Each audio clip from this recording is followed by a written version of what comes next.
Bate na lata, som do tambor, meu canto vem das matas, meu canto é amor. Bate na lata, som do tambor. Canto vem das matas, meu canto é amor. Aí quando eu vim pra cá com uma idade mais ou menos de uns 10 anos por aí, ou até menos. Nós morávamos numa fazenda que tratava fazenda do vinhático. Na roça aqui mesmo, a gente trabalhamos novo, a gente entendeu por isso que eu não tenho estudo. Aí eu mal sei assinar mal meu nome. Não fui para colégio, não fui nada, porque a gente aqui, o pai da gente botava a gente novo para trabalhar, na enxada, no machado, foice. Era o que nós fazíamos aqui, era roça, tocar carvão, era isso que fazia, cortar a lenha, encher forno.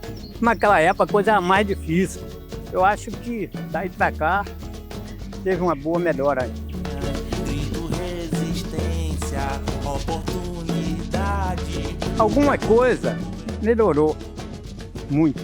Quilombo é um lugar que o que a gente planta, a gente colhe.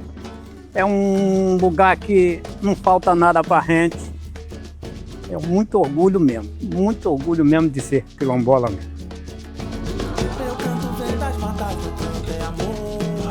Eu sinto orgulho de ser quilombola porque eu sou filha de uma mulher quilombola guerreira que bateu de frente com o grileiro, bateu de frente com homens fardados. Eu sou neta de uma mulher que, mesmo quando não sabia ler, ela não abaixou a cabeça. Hoje, me olhar e ver que ser quilombola é muito mais do que um status, é você olhar para a sua história, é você se reconhecer naquela história. Eu não fui escrava, eu nunca estive num tronco, mas eu sei o que é sofrer a perca do seu espaço. Eu sei o que é viver acuado dentro do seu espaço. Eu sei o que é ter medo da cor branca. Eu sei o que é ter medo de morrer precocemente. Então, hoje eu sinto orgulho porque a minha voz, ela é escutada e ela tem valor. Por muito tempo, quando se falava de quilombola, olhava e imaginava-se ser um bicho sem valor. Então hoje nós estamos mostrando que quilombola, ele é inteligente, o que ele quer, ele pode fazer, ele pode ter, né, e ele pode ser. E hoje eu sou. Hoje eu sou professora, hoje eu sou formada e hoje eu levo a educação para o meu quilombo. Então quando eu olho hoje para a minha realidade, eu vejo o quão importante é me empoderar e lutar pelos meus direitos, e lutar, quando eu falo de direito, eu falo numa amplitude, eu falo numa educação de qualidade, eu falo numa saúde de qualidade, eu falo num transporte público de qualidade, em ter uma estrada de qualidade, porque nós não temos, né? Ainda uma estrada de barro, que chove, o ônibus não passa, ou tem muita poeira.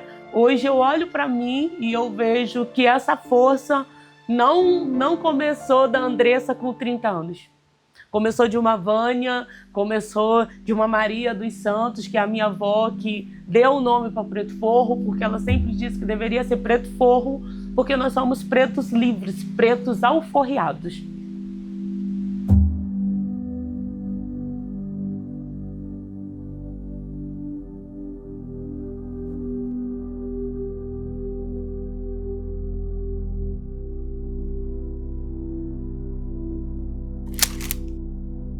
A Campos Novos era uma vila de casa de um lado e de outro. Tinha festa ali em Campos Novos em 31 de julho, todo ano. Aí depois, quando veio o italiano, aí que acabou com tudo. O italiano tirou todo mundo de lá, só ficou o seu Gabriel. Conheci ele, a esposa e os filhos também. Para ter infância, você tem que ter cultura. Mas eu não tive essa oportunidade. Meu pai nunca me deu um segundo de escola. Eu aprendi assim, eu comprei uma carta de ABC e os meus primos, eles me ensinavam A, B, C, D, E, F, G, H. A com U, au, au, ia, ia, ou, até eu aprendi tudo. Aí eu aprendi a letrar, né? Aí eu aprendi a assinar meu nome direitinho. Eu não tive infância por quê? Eu comecei a trabalhar vamos dizer, com menos de 8 anos. Isso não é infância. Eu com 14 anos eu ia em Búzios sozinho, levando 2 animais. Naquela época, Búzios não tinha nada. Búzios era ponto de pescaria. Naquela época, ia a pé, levava 3 horas para chegar lá. A minha história, na verdade, por que não dizer que começa e espero que termine, é aqui no Quilombo de Botafogo, né, por conta das minhas raízes ancestrais, né, que são daqui. Eu tenho muito orgulho de dizer que sou dessa terra. Na maioria das infâncias, das crianças da roça, que nasceram aqui, os brinquedos a gente mesmo confeccionava. A gente fazia carrinho com lata de leite, a gente jogava bola. Logicamente que a gente tomava muito esporro quando a bola caía em cima da casa, quebrava a telha. Então era muito comum, de final de tarde, os primos, todo mundo vinha, a gente brincava de pique, esconde. A partir da 5ª série que as coisas complicavam. Inclusive, a gente fala com muita tristeza de que muitos dos que estudavam com a gente tiveram que abandonar os estudos porque houve uma transição no governo, uma sucessão no governo de Cabo Frio. E aí o prefeito que sucedeu, o José Bonifácio, ele cortou essa gratuidade das passagens. Então muitas crianças tiveram que parar de estudar, tiveram que interromper os seus estudos por conta dessa dificuldade. A minha mãe teve que fazer uma escolha entre manter a gente em casa e encerrar os estudos por ali, eu estava na 5ª série, ou uma outra possibilidade seria da gente morar na casa de algumas pessoas conhecidas, né? Então a gente teve que morar em casa de outras pessoas, até digo, morar quase que de favor na casa de algumas outras pessoas, para dar continuidade a esse estudo. Então muito cedo a gente teve que sair de casa para continuar estudando. A minha mãe teve essa sacada e percebeu que se ela queria dar uma qualidade de vida melhor para a gente através dos estudos, que não seria possível dela manter a gente próximo dela. Então ela me ofereceu e ofereceu também meu irmão Jânio para morar nessas casas e ajudar-nos a fazer os domésticos, tipo cortar grama, cuidar de cachorro, lavar banheiro. Não tinha salário. Em troca disso, a gente só teria um espaço, um lugar para a gente dormir, para poder continuar os estudos. Hoje, graças a Deus, a gente tem um salário, graças a Deus a gente pode proporcionar um pouco de diferença na vida dos nossos filhos a partir daquilo que a gente conseguiu através do esforço, né, através da abnegação dos nossos pais. E isso fez toda a diferença, com certeza. Hoje eu sou bombeiro e através do Corpo de Bombeiro eu pude fazer faculdade de Direito, que é a educação que vai mudar o rumo das nossas histórias.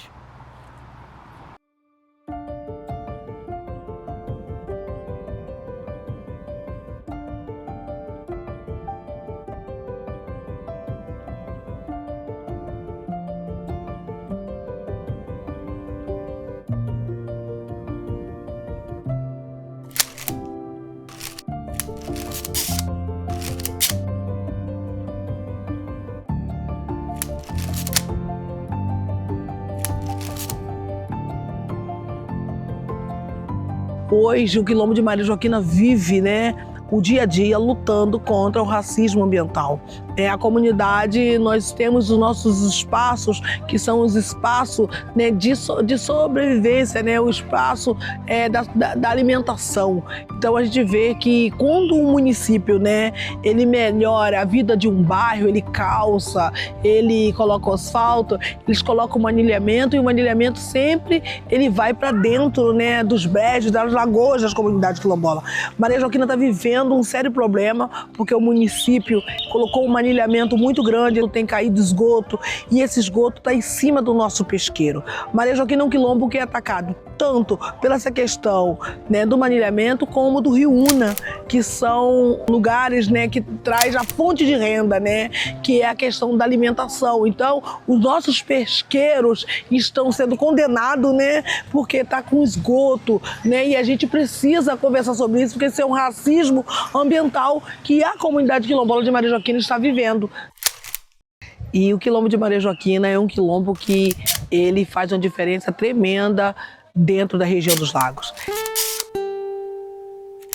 É um quilombo que é formado por mulheres, é um quilombo que tem uma luta muito grande, que é a questão do direito, a questão do território, né, quilombola. E o Quilombo de Maria Joaquina entende a questão da luta pelo título da terra e pela essa coletividade, né? Por uma política, né, que tem que ser ampliada dentro dos territórios quilombolas. Então, o Quilombo de Maria Joaquina vem com essa força muito grande feminina, vem com essa força muito grande feminista e vem com essa força muito grande na luta por direito.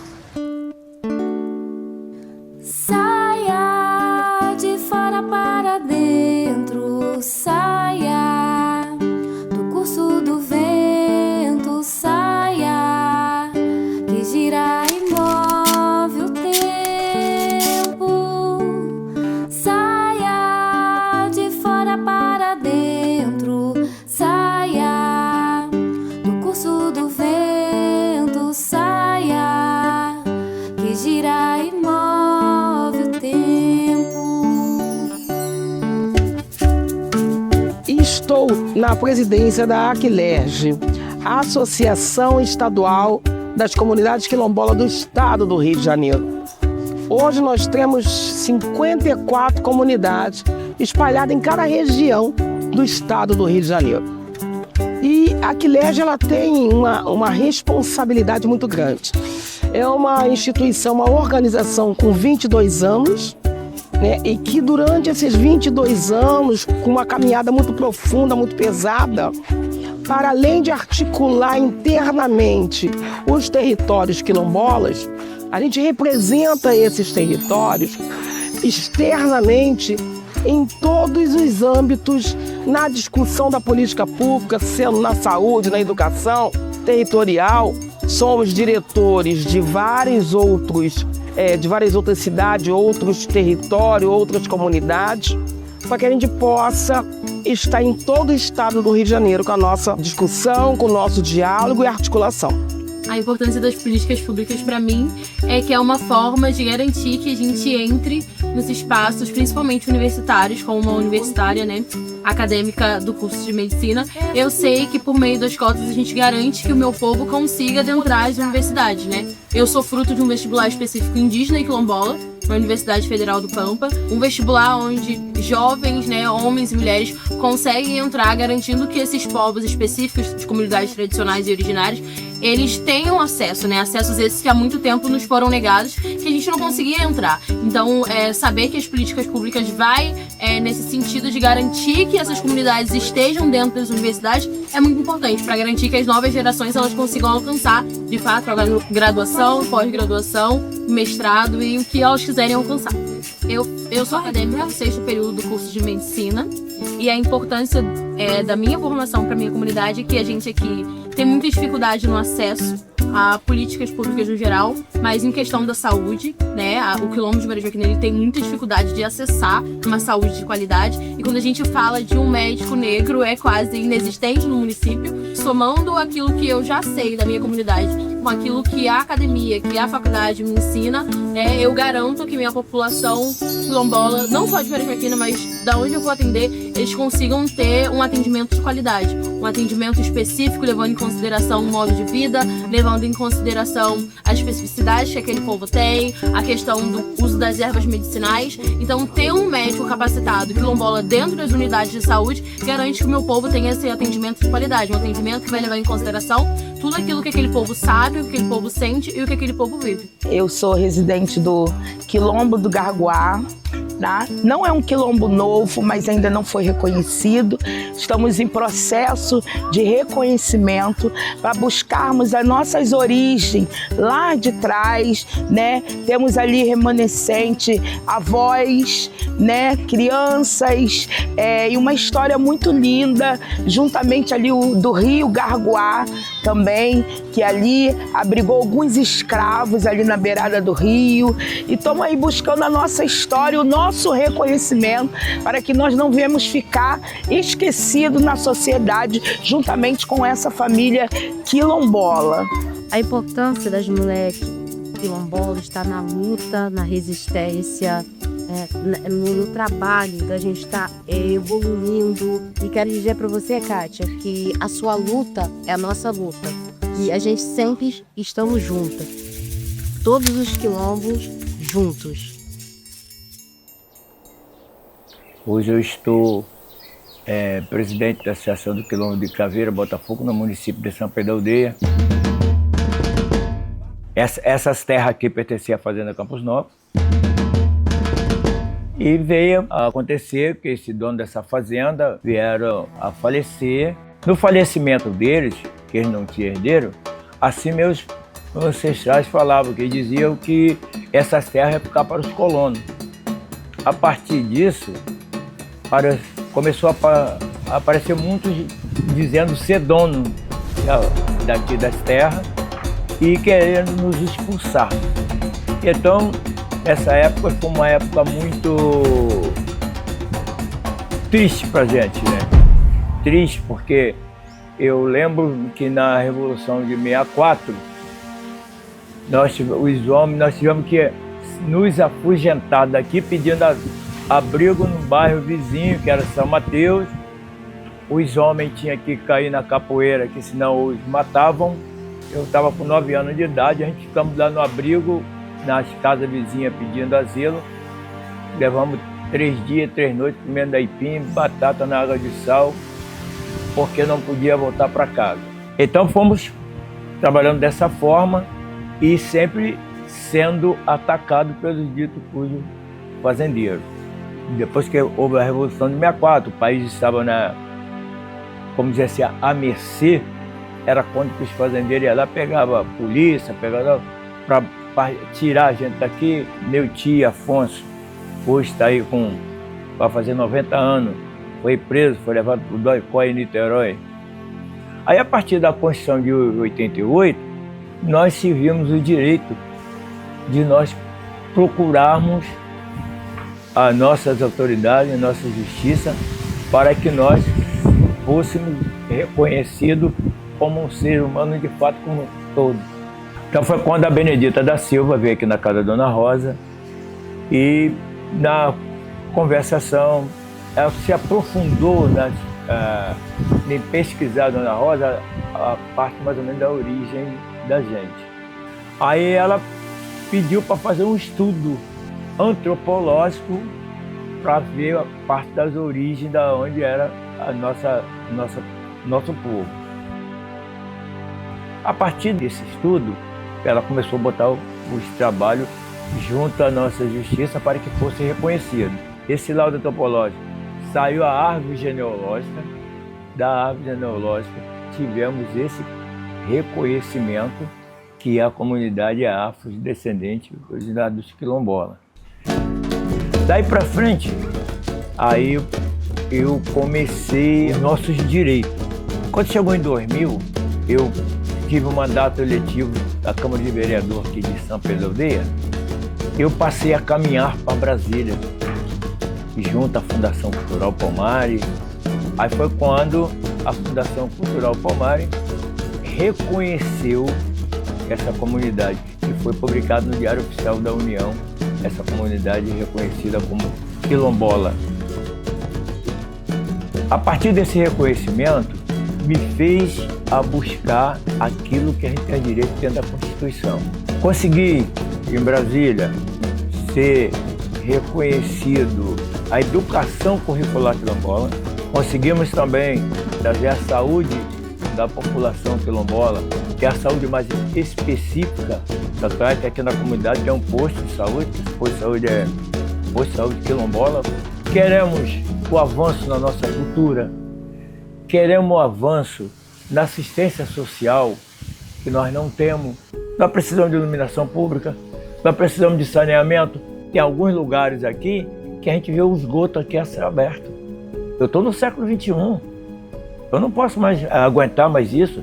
Precisamos mais de transporte. Nós não temos só que trabalhar, nós também temos que ter nossa diversão. Eu preciso pegar um filho ou um neto e levar, vamos no cinema, vamos na praça. Nós precisamos de esporte. Enquanto eu tenho um garoto ali no campo treinando com um professor, eu estou tirando ele da ociosidade. E não é favor não, não estão devendo a gente não. Porque foram nossos ancestrais que fizeram esse Brasil. Então nós temos que resgatar nossos direitos. Em 1975, nós fomos expulsos pelo fazendeiro. Em 2012, nós criamos o Quilombo de Baía Formosa. Aí esse quilombo que deu o fortalecimento. Aí nós começamos a chamar o povo, dizer que aqui era um quilombo, que a gente ia criar um quilombo. Aí se reunimos aqui na casa da Dona Sarina e a gente vê uma luta muito difícil com os fazendeiros, isso aqui dentro de Baía Formosa. Eu estou presidente hoje do Quilombo de Baía Formosa. Fui eleita, pela comunidade em 24 de maio de 2025. Hoje nós estamos aqui com a nova sede, o novo espaço. É aqui que a gente vai receber as pessoas, as secretarias, para poder a gente dialogar, alguns compromissos para fortalecer o nosso quilombo. Pretendo fomentar a nossa cultura artesanal, apresentar os nossos artesãos.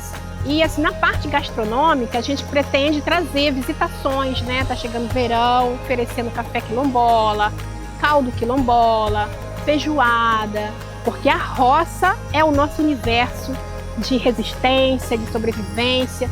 Não tem quilombola que não tem a raiz de plantio, A gente vai estar fomentando toda essa cultura aqui na nossa sede do Quilombo de Baía Formosa.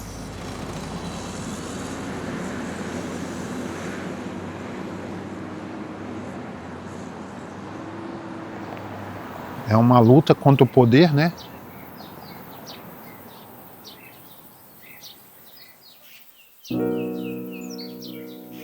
E é pesado, não é fácil, Dialogar com o poder, As pessoas aqui na comunidade, eles não tinham essa visão de que seria possível.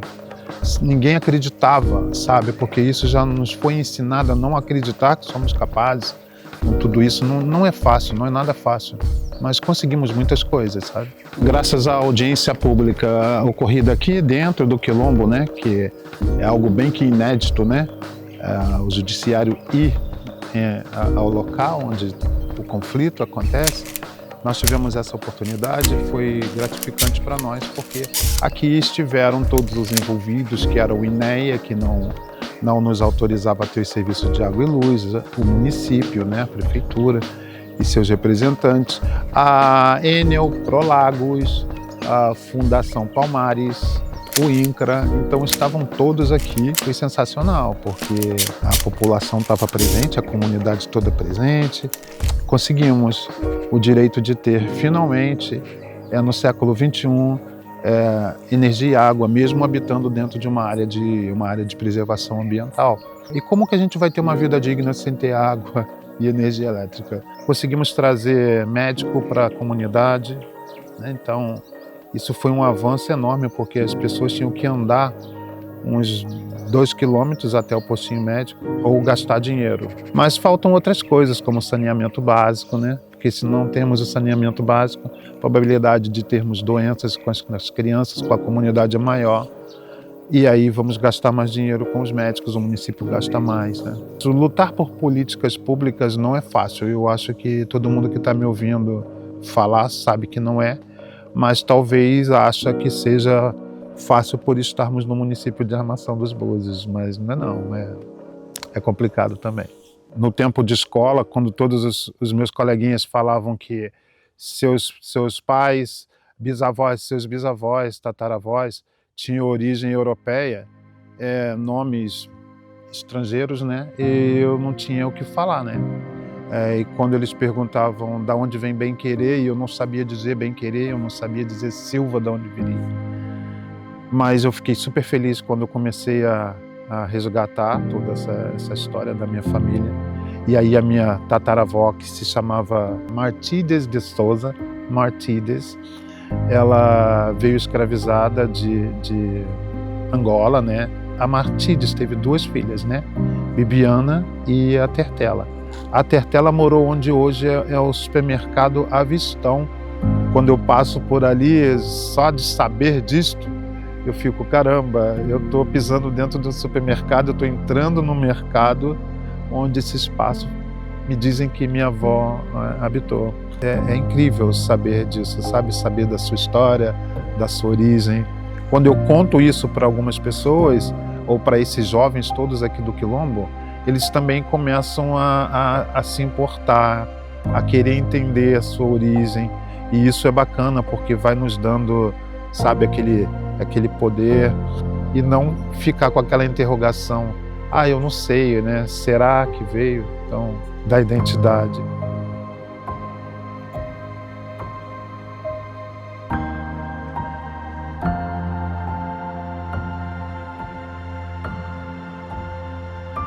Aqui no nosso território, nós temos a Associação de Povos Tradicionais, que é da Marisqueira, né? Tem o Centro de Memória, que fica aqui no Mercado do Peixe. E nós temos a nossa associação, que é a Associação Quilombo da Raça. O meu projeto é o Batizado de Boneca, que é cultural. Lembro muito, né, como todos sabem, que Dona Eva Maria era minha avó. Eu lembro que ela gostava muito, quando era pequena, né? Eles brincavam de boneca de sabugo de milho e batizava essas bonecas tendo compadre, comadre.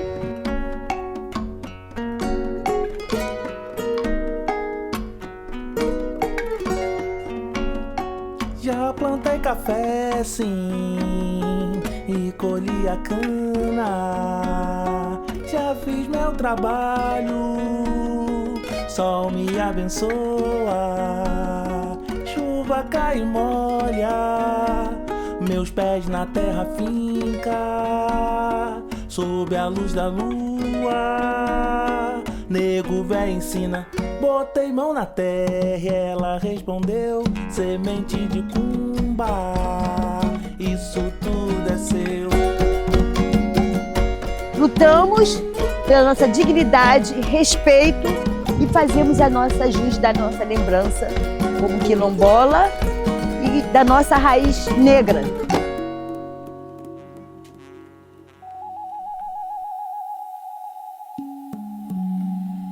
Sou nascido aqui nesse lugar, lugar chamado Vinhático, que antes era conhecido como Sítio dos Elias, onde representa a nossa ancestralidade. Eu sou da cooperativa Cooper Quilombo, sou presidente e coordenador da Cooper Quilombo, onde ela tem a função de vender, comercializar os produtos quilombolas, porque antes não tinha valor, não era valorizado os nossos produtos.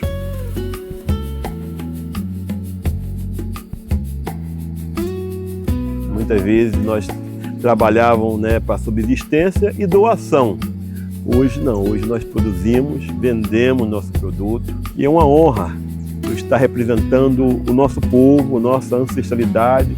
Meu pai é agricultor e através da educação meu pai sempre me incentivou que eu iria romper as barreiras do racismo. Então hoje eu quero ser uma janela, eu quero ser a pessoa que doa a mão para que outros também consigam. Eu quero ser uma janela de oportunidade, multiplicadora de conhecimento, multiplicadora de informação, porque nós já ao longo dos anos fomos obrigados a nos adaptar com o mínimo. Nós queremos reparar toda a construção e todo o apagamento histórico que a gente teve e que os nossos ancestrais tiveram ao longo da história e da escravidão nesse Brasil. E hoje eu sou formada em engenharia ambiental, sou formada em técnico, sou extensionista em meio ambiente, energia e sustentabilidade. Estou fazendo mestrado profissional na UFRJ. Então hoje o meu prazer não é mostrar quem sou, é mostrar que como eu cheguei, outros como eu podem chegar. Nosso quilombo, ele começou em 2011, numa luta que nós tínhamos com um grileiro pela busca da nossa terra, e nós perdemos, passou de 15 anos, o fazendeiro entrou no uso campeão, e uma parte da nossa terra que foi paga com o suor dos nossos avós, essa terra que foi deixada para nós. Por isso nós buscamos o nosso direito. Eu e um primo, o Lamiel, saímos para buscar como nós reverter essa área de terra perdida. A única maneira de nós se organizar para buscar nossas conquistas era formando uma comunidade. E nós tivemos que provar que a terra era terra nossa, era escriturada, era um território quilombola, era um território que foi pago pelos nossos avós, tios e avós. E aí criamos a comunidade quilombola Maria Romana, que hoje já tem a média de 45 famílias dentro do nosso território. E a comunidade quilombola ela vem crescendo a cada momento. Cada dia alcançando o objetivo, que é trazer o melhor para o nosso povo que sofreu há muitos anos, né, na escravidão, foram escravizados, e agora nós estamos buscando a titulação para essa comunidade quilombola, onde leva o pão à mesa de muitas pessoas com produtos saudáveis, com produtos, né, orgânicos, de boa valorização.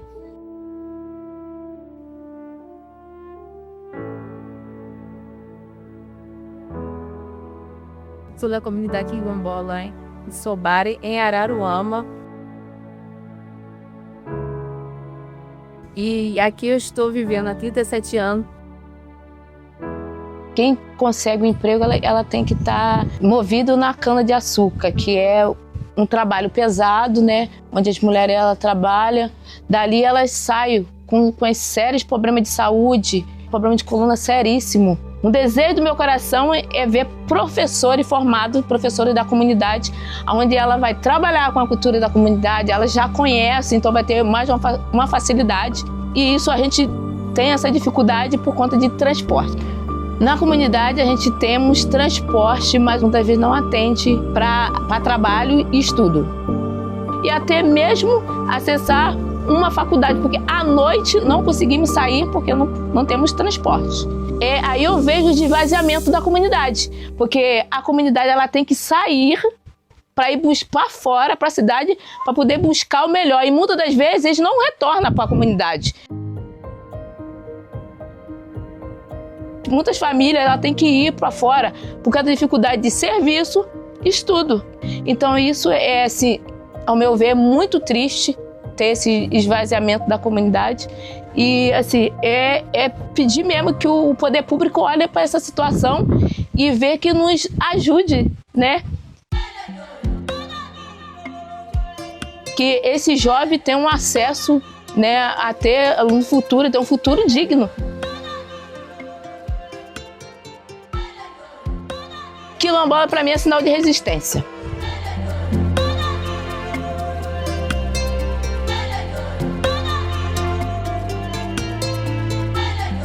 Meu nome é Regina Severino Soares. Hoje eu estou presidente do Quilombo Fazenda Espírito Santo, localizado no 2º distrito de Cabo Frio, na zona rural. O Quilombo Fazenda Espírito Santo vem se destacando com a agricultura familiar, aonde é o marco do quilombo. Os moradores produzem, né, seu produto agrícola. Além deles, a gente tem uma iguaria muito forte, que é o nosso tradicional feijão preto. E além disso, a gente tem vários outros produtos que é produzido dentro do território quilombola pelos quilombos, né? A maioria dessa agricultura, ela é plantada pelas mulheres da comunidade. Além disso, a gente tem um grupo de mulheres que trabalham o artesanato. Estamos também trabalhando o turismo, né, de base comunitária, onde hoje a gente consegue trazer uma renda extra para dentro da comunidade, onde que essas mulheres hoje estão se destacando com o seu artesanato, sua agricultura, com a culinária, que é a nossa tradição. Eu fui criado com meus avós, porque eu, bem de criança, sempre fui apaixonado pela natureza. E eu me fiz uma formação de técnico agrônomo e comecei a ter uma visão mais das coisas, valorizar mais a natureza.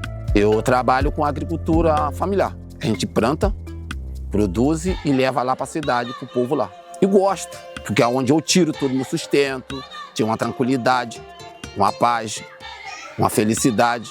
Tudo que eu produzo, entrego diretamente às famílias. Eu não gostaria de morar no centro da cidade.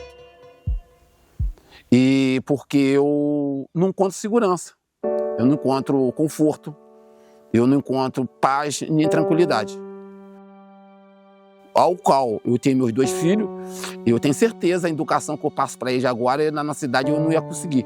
E eles não iam ter uma visão de quilombo.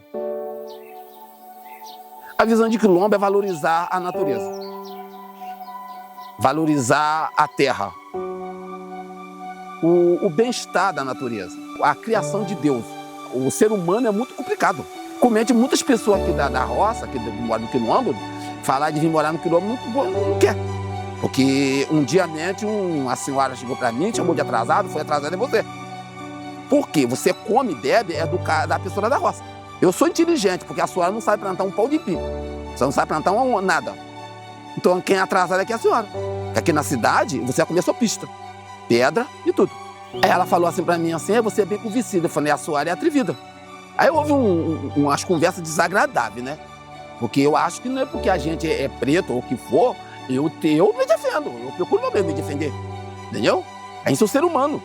O ser humano não consegue viver sem a saúde e sem a comida. Eu se acho o homem mais feliz do planeta. Porque eu sinto a presença de Deus mais perto de mim, porque eu contemplo a criação dele, de dia a dia. Esse quilombo é um espaço de resistência que poucos conhecem, né?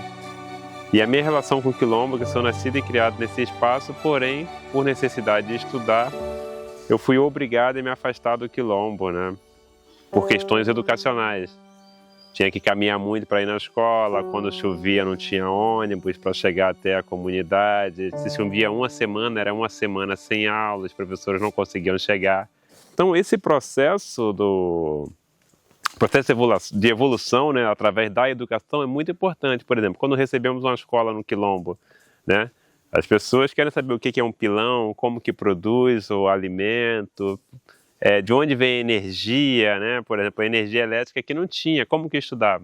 Eu estudava luz de vela, lampião e lamparina. Poucas pessoas conhecem do quilombo isso.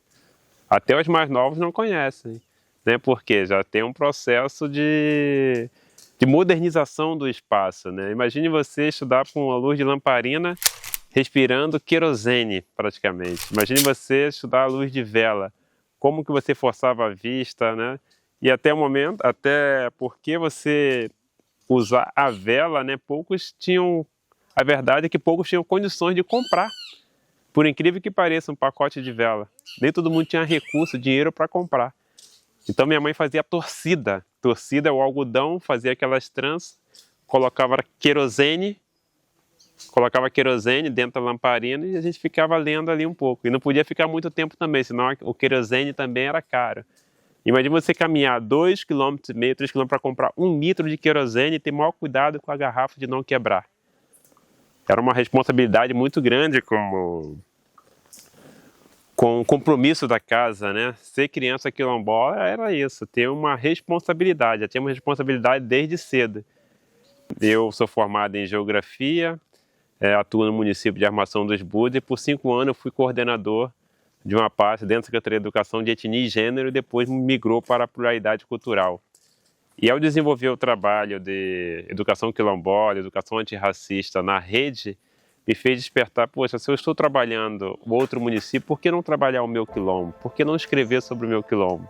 E me levou também a pensar num processo educativo mais aprofundado com a temática, que foi quando eu pensei e pesquisei sobre a UERJ, né? A Universidade do Estado do Rio de Janeiro, e fiz um processo seletivo para mestrado na História da Educação. Interessante que eu não sabia nada do processo, como funcionava, e comecei a pesquisar. E no primeiro momento eu pensei em desistir, que era muito difícil, até porque eu perdi as cotas, né? Mas eu fui mesmo assim. E ao entrar no mestrado, poxa, é aqui que eu tenho que ficar, é aqui que eu tenho que ocupar esses espaços, é aqui que eu tenho que aprofundar e escrever sobre o nosso quilombo. Por que temos que escrever sobre autores europeus e não contar a nossa história, né? E o quilombo fazendo o Espírito Santo é isso, né? É um espaço de resistência, de valorização. Nesse processo, né, falta um pouco de políticas públicas. Eu penso assim, tem muitas políticas partidárias. Você tem diversas ações durante um período do ano e depois você não tem mais nada. Se não buscarmos a todo momento um processo de produção cultural, produção agrícola, não avançamos, né? Porque tudo para o preto é mais difícil. Muito atrás, tudo é mais difícil para a gente, tudo foi mais difícil, né? Tudo é mais doloroso. De cada momento de dor, de cada momento de angústia, de cada momento de decepção, às vezes com o sistema, decepção com as políticas públicas, né? O fato de você não ter infraestrutura, ter uma escola distante, muitas vezes desanima o jovem de estudar. No ensino médio foi pior ainda, porque no ensino médio eu fui para uma escola no centro da cidade, era uma grande dificuldade. Imagine, você chegar no Rio Barbosa, com com a camisa toda manchada de amarelo e minha mãe passando lá na frente com um saco de aipim, laranja, maracujá. Eu venho falar com a minha mãe e todo mundo fica rindo. Ela não está aqui, mas ela está acredito que esteja muito feliz porque conseguimos avançar pela sua luta, pela sua resistência, pela sua insistência e acreditar no nosso potencial, né? Porque se ela não fizesse isso, eu acredito que estaríamos aqui até hoje. Não porque o quilombo seja ruim, mas não conseguiríamos avançar no processo educativo, assim como muitos colegas permaneceram aqui. Não que eles não tivessem condições de potencial, mas que não tiveram a oportunidade.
Hoje nós estamos aqui na Fazenda de Campos Novos, né, que foi o maior polo escravagista entre o século XVII e o século XIX.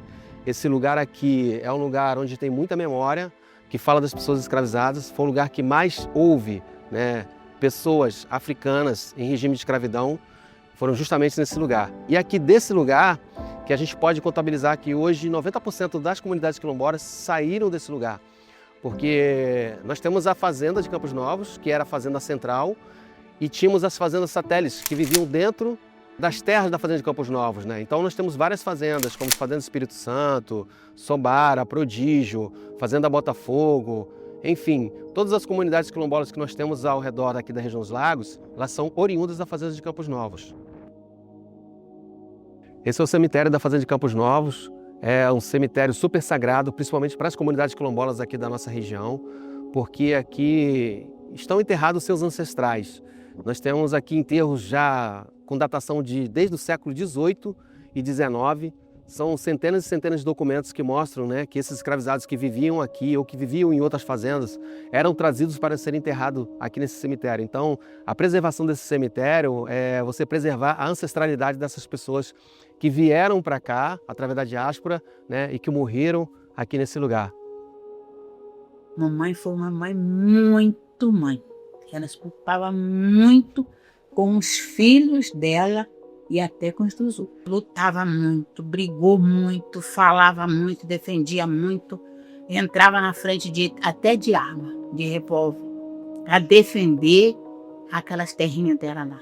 Chegou uma pessoa lá, eu lembro que é chamado Jaçomá, e disse que era nome daquela terra.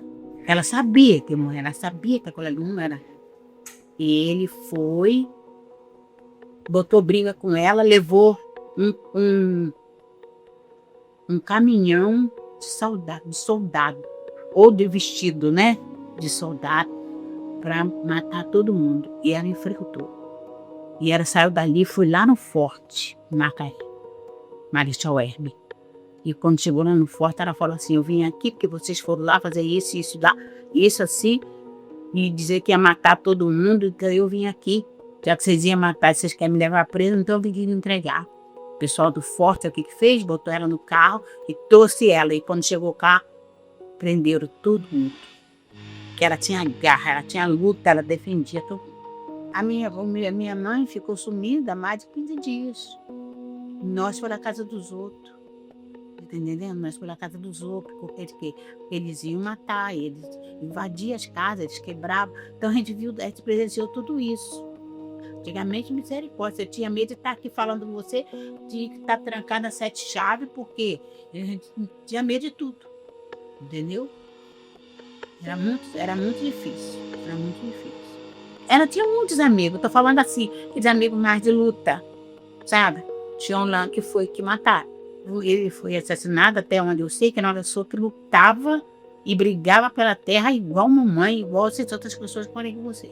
E ele era presidente do sindicato dos trabalhadores rurais de lá. Eu queria ser assim, a metadinha do que ela foi. Saudade do verde. Ai, que saudade que tenho do verde do meu sertão, que trouxeram motosserras para tanta destruição. Acabaram com as nossas matas com tanta perseguição, trocaram o oxigênio pela tal poluição. Vamos replantar nossas matas, vamos acabar com a tristeza, vamos juntos olhar o verde e sorrir com a mãe natureza.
Salve, salve as comunidades quilombolas da região dos lagos.